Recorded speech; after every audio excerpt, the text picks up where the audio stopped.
যে বান্দার কাছে আল্লাহর হক কি আর আল্লাহর কাছে বান্দার হক কি। হক শব্দের অর্থ অধিকার, যে বান্দার কাছে আল্লাহর হক কি, আল্লাহর কি অধিকার রয়েছে বান্দার কাছে, এবং আল্লাহর কাছে বান্দার কি অধিকার রয়েছে এটা কি তুমি জানো? রাসূলুল্লাহ সাল্লাল্লাহু আলাইহি সাল্লামের প্রশ্ন শুনে হযরতে মুআজ রাদিয়াল্লাহু তাআলা আনহু তিনি বলছেন, আল্লাহু ওয়া রাসূলুহু আ'লাম, আল্লাহ এবং তার রাসূলই ভালো জানেন। পৃথিবীতে যত জুলুম আছে সব থেকে বড় জুলুম হলো শিরিক করা। শিরকের থেকে বড় জুলুম পৃথিবীতে আর কিছুই নেই। কারণ যে ব্যক্তি শিরিক করে সে সরাসরি আল্লাহ সুবহানাহু ওয়া তাআলার উপরে জুলুম করে। আল্লাহ সুবহানাহু ওয়া তাআলা বলছেন, ইন্না শিরকা লা যুলমুন আযীম, নিশ্চয় শিরিক হচ্ছে সব থেকে বড় জুলুম, সব থেকে বড় গুনাহ। যে ব্যক্তি আল্লাহর সঙ্গে শিরিক করবে ওই ব্যক্তির জন্য জান্নাতকে আল্লাহ তাআলা হারাম করে দেন। আল্লাহ তাআলা বলছেন, ইন্নাহু মায়ুশরিক বিল্লাহি ফাকাদ হারামাল্লাহু আলাইহিল জান্নাহ ওয়া মাওয়াহুন নার ওয়া মা লিয-যালিমিনা মিন আনসার। আল্লাহ তাআলা বলছেন, ইন্নাহু মায়ুশরিক বিল্লাহ, যে ব্যক্তি আল্লাহর সঙ্গে শিরিক করবে, ফাকাদ হারামাল্লাহু আলাইহিল জান্নাহ, ওই ব্যক্তির জন্য আল্লাহ তাআলা জান্নাতকে হারাম করে দেন। ওয়া মাওয়াহুন নার, তার ঠিকানা হচ্ছে জাহান্নাম। ওয়া মা লিয-যালিমিনা মিন আনসার, আর জালেমদের কোনো সাহায্যকারী নেই। অর্থাৎ যে ব্যক্তি আল্লাহর সঙ্গে শিরিক করবে ওই ব্যক্তির জন্য আল্লাহ তাআলা জান্নাতকে হারাম করে দিয়েছেন, এবং এই ব্যক্তির ঠিকানা হচ্ছে জাহান্নাম। আর এরা হচ্ছে জালেম। এই সমস্ত জালেমদের জন্য কোনো সাহায্যকারী কিয়ামতের দিন থাকবে না, তাদেরকে কেউ সুপারিশ পর্যন্ত করতে পারবে না। যে ব্যক্তি শিরিক করছে এই ব্যক্তি এতটাই জঘন্য পাপ করলো, এই পাপের কারণে আল্লাহ বলছেন, ওয়া মা লিয-যালিমিনা মিন আনসার, এই সমস্ত জালেমদের কোনো সাহায্যকারী নেই। নাউজুবিল্লাহ। আল্লাহ সুবহানাহু ওয়া তাআলা শিরকের অপরাধ ছাড়া অন্যান্য যত অপরাধ আছে আল্লাহ তাআলা যাকে ইচ্ছা আল্লাহ তাআলা তাকে মাফ করে দেন। আল্লাহ সুবহানাহু ওয়া তাআলা পবিত্র কুরআনুল কারীমের মধ্যে বলছেন, ইন্নাল্লাহা লা ইয়াগফিরু আন ইউশরাকা বিহি ওয়া ইয়াগফিরু মা দুনা যালিকা লিমান ইয়াশা ওয়া মা ইউশরিক বিল্লাহি ফাকাদ দাল্লা দালালান বাঈদা। আল্লাহ তাআলা বলছেন, ইন্নাল্লাহা লা ইয়াগফিরু আন ইউশরাকা বিহি, আল্লাহ তাআলা নিশ্চয় তার সাথে শিরিক করার অপরাধ ক্ষমা করেন না। ওয়া ইয়াগফিরু মা দুনা যালিকা লিমান ইয়াশা, এবং শিরিক ছাড়া অন্য যত অপরাধ আছে আল্লাহ তাআলা যাকে ইচ্ছা মাফ করে দেন। ওয়া মা ইউশরিক বিল্লাহ, আর যে ব্যক্তি আল্লাহর সঙ্গে শিরিক করে আল্লাহ বলছেন, ফাকাদ দাল্লা দালালান বাঈদা, ওই ব্যক্তি ভীষণভাবে পথভ্রষ্ট হয়ে যায়। নাউজুবিল্লাহ। এই আয়াতের মধ্যে স্পষ্টভাবে আল্লাহ তাআলা বলছেন শিরকের অপরাধ আল্লাহ তাআলা মাফ করবেন না, তাছাড়া অন্যান্য অপরাধ যত আছে আল্লাহ যাকে ইচ্ছা মাফ করে দেন। সুবহানাল্লাহ। অন্য জায়গায় আল্লাহ সুবহানাহু ওয়া তাআলা অনেকগুলি নবী রাসূলের নাম উল্লেখ করেছেন। ইব্রাহিম, ইসমাইল, ইসহাক, ইয়াকুব, ইয়াহইয়া, জাকারিয়া, ইদ্রিস, এরকমভাবে অনেকগুলি নবী রাসূলের নাম উল্লেখ করার পরে আল্লাহ সুবহানাহু ওয়া তাআলা বলছেন, ওয়ালাউ আশরাকু লাহাবিতা আনহুম মা কানু ইয়ামালুন, যদি এই সমস্ত ব্যক্তিরাও শিরিক করতো আল্লাহর সঙ্গে তাহলে তাদের সমস্ত আমলগুলি বরবাদ হয়ে যেত। নাউজুবিল্লাহ।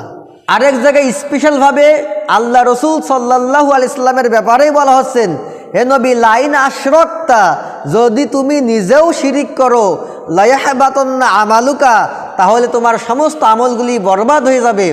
ওয়ালা তাকুনান্না মিনাল খাসিরিন, আর তুমি ক্ষতিগ্রস্তদের অন্তর্ভুক্ত হয়ে যাবে।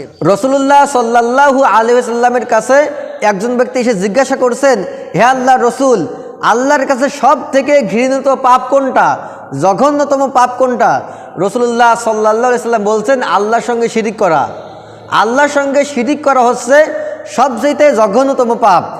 রাসূলুল্লাহ সাল্লাল্লাহু আলাইহি ওয়াসাল্লাম আরেকটা হাদিসের মধ্যে বলছেন, যদি তোমাকে হত্যাও করা হয় কিংবা আগুনের মধ্যে পুড়িয়েও ফেলা হয়, এরপরেও তুমি আল্লাহর সঙ্গে শিরিক করবে না। আপনি কিভাবে আল্লাহর সঙ্গে শিরিক করতে পারেন? যে আল্লাহ সুবহানাহু ওয়া তাআলা আপনাকে সৃষ্টি করেছেন, রিজিক দিচ্ছেন, লালন পালন করছেন, যে আল্লাহ আপনাকে জ্ঞান দিয়েছেন, মেধা দিয়েছেন, যোগ্যতা দিয়েছেন, আপনার রিজিকের ব্যবস্থা করেছেন, আপনাকে সুস্থ রেখেছেন, বিভিন্ন নিয়ামত দিয়ে আল্লাহ সুবহানাহু ওয়া তাআলা আপনাকে নিয়ামতের মধ্যে ডুবিয়ে রেখেছেন, সে আল্লাহ সুবহানাহু ওয়া তাআলার সঙ্গে আপনি কিভাবে শিরিক করতে পারেন? রাসূলুল্লাহ সাল্লাল্লাহু আলাইহি ওয়াসাল্লাম আরেকটা হাদিসের মধ্যে বলছেন, একজন ব্যক্তি রাস্তা দিয়ে যাচ্ছে, যেতে যেতে একটা কবর বাঁধলো। এবার ওই কবরওয়ালা জিজ্ঞাসা করছেন, কবরে যে খাদেম রয়েছে ওই ব্যক্তিকে বলছেন যে তুমি আমাদের এখানে কবরে কিছু দান করো। তো বলছেন না, আমি কিছু দান করতে পারবো না। তাহলে 1টা টাকাই দান করো। না, 1টি টাকাও দান করতে পারবো না। তাহলে এক কাজ করে একটি মশা বা মাছি মেরে তাকে দেওয়া হয়েছে। এবার বলা হচ্ছে যে তুমি একটি মশা বা একটি মাছি দান করো। এই ব্যক্তি বলছে মশা হোক আর মাছি হোক আমি কিছু কবরে দান করব না, কারণ কবরে দান করা হচ্ছে শিরিক, সুতরাং আমি কবরে কিছু দান করতে পারবো না। ওই ব্যক্তিরা বলছে যদি তুমি না দান করো তাহলে তোমাকে হত্যা করা হবে। ওই লোকটি বলছে এরপরেও আমি দান করব না, কবরওয়ালার জন্য আমি কবরে কিছুই দেব না। এবার ওই কবরে যে সমস্ত লোকজন ছিল তাকে হত্যা করলো। কিছুক্ষণ পরে আরেকজন ব্যক্তি ওই রাস্তা দিয়ে যাচ্ছে, তাকেও বলা হচ্ছে কিছু দান করো। তো বলছে না, কিছু দান করব না। তো বলছে 1টি টাকা 2টা টাকা দান করো কবরে। তো বলছে না, 1-2 টাকা কবরের মধ্যে দান করব না। এবার একটি মশা বা একটি মাছি মেরে তাকে দেওয়া হয়েছে। এবার বলা হচ্ছে তুমি একটি মশা বা মাছি এটা তুমি দান করো। ওই ব্যক্তি চিন্তা করলো মরা মশা বা মরা মাছি এর তো কোনো দাম নাই, সুতরাং একটি মরা মাছি দিলে কী বা এতে আসা যায়। এবার ওই ব্যক্তিকে আরও বলা হচ্ছে যদি তুমি মরা মাছি বা মশা না দাও তাহলে তোমাকে হত্যা করা হবে। আর তিনি জীবনের ভয়ে মরা মাছি দেখছে দিলেও কিছু হবে না, আর না দিলে আমাকে হত্যা করা হবে, এই কারণ তিনি মরা মাছি ও কবরওয়ালাকে দান করলো। এবার তাকে ছেড়ে দিল, তাকে হত্যা করলো না।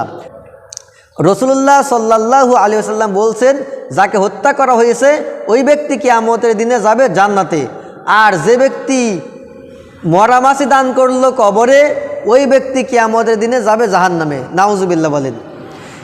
এটি হচ্ছে শিরকের ভয়াবহতা। আপনি শিরিক করছেন তার মানে আপনার সব আমল বাতিল, আপনার ঠিকানা হবে জাহান্নাম। আর শিরিক করবেন না, আপনার ঠিকানা হবে জান্নাত। রাসূলুল্লাহ সাল্লাল্লাহু আলাইহি ওয়াসাল্লাম বলছেন যে ব্যক্তি শিরিক না করে মৃত্যুবরণ করবে ওই ব্যক্তির ঠিকানা হবে জান্নাত, আর যে ব্যক্তি শিরিক করে মৃত্যুবরণ করবে তার ঠিকানা হচ্ছে জাহান্নাম। আরেকটি হাদিসের মধ্যে রাসূলুল্লাহ সাল্লাল্লাহু আলাইহি ওয়াসাল্লাম এবং মুয়াজ রাদিয়াল্লাহু তাআলা আনহু উমাইর নামক গাধার পিঠে চড়ে কোথাও যাচ্ছিলেন। যেতে যেতে পথিমধ্যে রাসূলুল্লাহ সাল্লাল্লাহু আলাইহি ওয়াসাল্লাম মুয়াজ রাদিয়াল্লাহু তাআলা আনহুকে ডেকে বলতেন মুয়াজ রাদিয়াল্লাহু তাআলা আনহু বললেন লাব্বাইক ইয়া রাসূলুল্লাহ, আমি হাজির। রাসূলুল্লাহ সাল্লাল্লাহু আলাইহি ওয়াসাল্লাম আবার ডাক দিলেন যে মুয়াজ রাদিয়াল্লাহু তাআলা আনহু, তিনি আবারও বললেন লাব্বাইক ইয়া রাসূলুল্লাহ, আমি হাজির।